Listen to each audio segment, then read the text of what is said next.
toute une semaine pour les marchés boursiers quand on regarde les rendements. Cette semaine, notamment le S&P 500, du côté américain, les indices boursiers étaient dans le rouge depuis le début de l'année. Et là, cette semaine, au cours de la dernière semaine, on a vu les indices boursiers américains passer au vert. Quand on regarde la performance des indices, cette semaine, le S&P 500 a quand même fait 2,6 de rendement de performance quand même.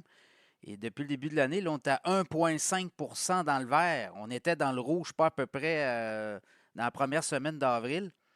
Mais là, on est revenu au vert et on regarde aller les choses. Ça pourrait continuer, on va le voir.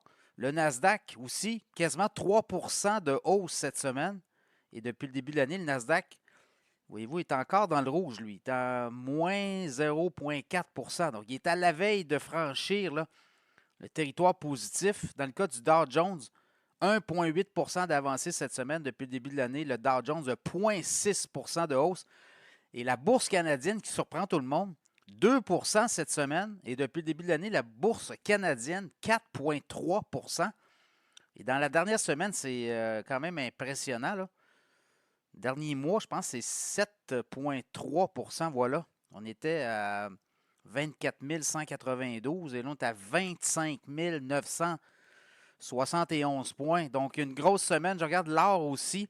Ça a été un petit peu plus difficile pour l'or. On est à 3240, puis là, on est à 3200. Et on est allé même autour des 3145 durant la semaine. Ben, les marchés boursiers, les gens étaient réfugiés dans l'or. Là, on commence à voir des gens sortir vendre l'or, parce que l'or a quand même bien fait.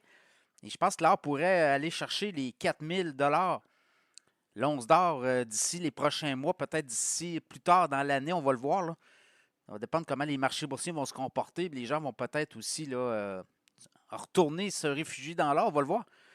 Du côté du pétrole aussi, le pétrole avait commencé à 61,35 US le WTI. On est monté à 63, 60, 63 et 73 et là on est à 62,49. Depuis un mois, le pétrole est aussi en baisse. On est à 64 on est à 62. On est allé chercher les 57 US le baril en mai. Et depuis le début de l'année, quand même, là, avec l'arrivée de Trump, le 15 janvier, le pétrole était à 77 US le baril. Là, on est à 62. Là. Ça a baissé de 15 le baril. C'était un souhait de Trump de faire baisser le pétrole. D'ailleurs, toute une tournée là, pour Donald Trump. Cette semaine, il est allé se promener notamment aux Émirats arabes unis. Il a eu des contrats, le Qatar, entre autres.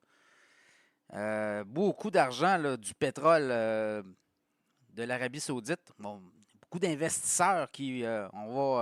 Boeing a ramassé des gros contrats cette semaine. Donc, Trump a ramassé beaucoup de contrats. Ça avait bien commencé aussi. On a annoncé une désescalade hein, au niveau des tarifs. C'est ça qui a fait que cette semaine, là, ça a été une semaine dans le vert, pas à peu près. Donc, on avait commencé la semaine du bon pied avec les tarifs, avec la Chine. On se laisse une pause de 90 jours. Les tarifs sont ramenés à quoi? 40 dans le cas 30 je pense, dans le cas des produits chinois qui rentrent aux États-Unis, puis 10 pour ce qui rentre des États-Unis en Chine. Également, ce qu'on a eu cette semaine, ben United Health, hein, le grand patron qui a décidé de quitter. Donc, Novo Nordisk aussi, le patron de Novo Nordisk qui a aussi annoncé son départ. Et je regardais au niveau des grosses nouvelles à la bourse. On a vu Dick's Sporting Goods, qui est l'équivalent ici de, je sais pas, là, une chaîne de magasins de sport, d'articles de sport notamment. Bon, on va racheter Foot Locker, transaction de 2,4 milliards. Ça aussi, ça a fait jaser. Skechers, les fabricants de souliers, d'espadrilles notamment, ben, ils ont été rachetés par 3G Capital, 9,4 milliards aussi de transactions. Donc voilà, c'est un peu ça qu'on voit. On voit quand même des jeux de position. On voit des entreprises racheter d'autres entreprises, notamment, mais toute une semaine à la bourse, là, si vous regardez vos indices boursiers. Est-ce qu'on va être capable de continuer cette semaine? On va le voir. Là, le vendredi en après-midi, très tard, là, on a appris qu'il y avait une autre agence de cotation là, qui décotait les États-Unis. On a perdu le triple A. Et est-ce que ça peut donner, oui, ça peut faire shaker un peu les marchés boursiers parce que les Américains ont beaucoup de dettes à refinancer. Et là, quand on perd comme ça son triple A, il l'avait déjà perdu, hein. Il y a deux autres agences qui avaient décoté le triple A là, pour le AA-. Je pense que c'est AA plus 1. Là. Je pense que c'est ça la cote. Ben oui, c'est sûr que quand on va se refinancer sur les marchés, ben ça coûte plus cher pour les États-Unis. On a beaucoup de dettes à refinancer. Les Américains sont très endettés. D'ailleurs, c'est le constat qu'a fait les agences. Et pour le Canada, ben, on pourrait décoter aussi. On a le triple A, on pourrait le perdre. Parce que vous voyez là, comment ça fonctionne à Ottawa avec quand même les déficits chroniques qui s'accumulent.